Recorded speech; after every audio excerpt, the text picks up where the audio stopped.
Ryan, kamusta ang naging pagkikita ng dalawa at ano ang kanilang mga napag-usapan?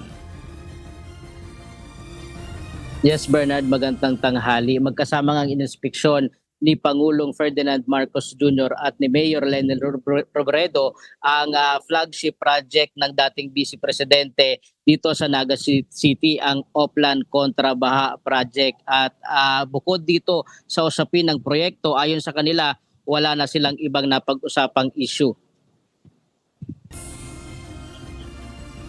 Bernard, magkasamang sinuri ng dalawang opisyal kung ano pa ang mga kailangan gawin sa lugar para solusyonan ang pagbaha sa Naga City, lalo na tuwing may bagyo o malalakas na pag-ulan.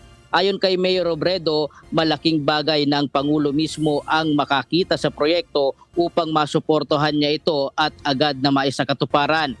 Samantala, bagamat nakaabang ang lahat kung magkakaroon ng pag-uusap ang dalawa kaugnay sa pag-aanunsyo ni Vice President Sara Duterte ng kanyang kandidatura sa pagkapangulo sa 2028 elections at sa posibilidad na ang dating Vice President ang maging mahigpit na katunggali nito, kapwa tikom ang kanilang bibig sa issue. Sagot ni Mayor Robredo, malayo pa ang eleksyon at nais niyang matuunan sa ngayon ang proyekto na nasimulan niya dito sa lungsod ng Naga. Si Pangulong Marcos naman ay ayaw ding magbigay ng komentaryo sa issue.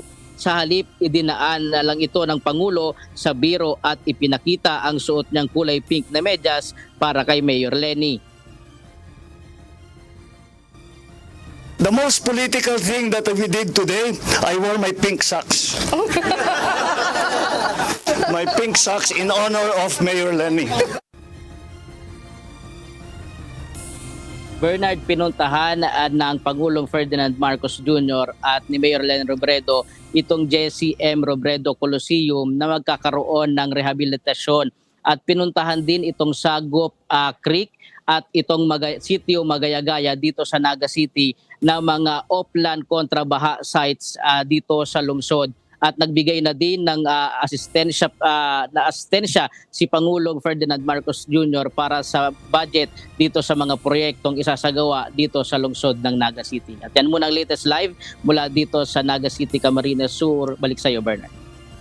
Maraming salamat, Ryan Salatando, live mula sa Naga City.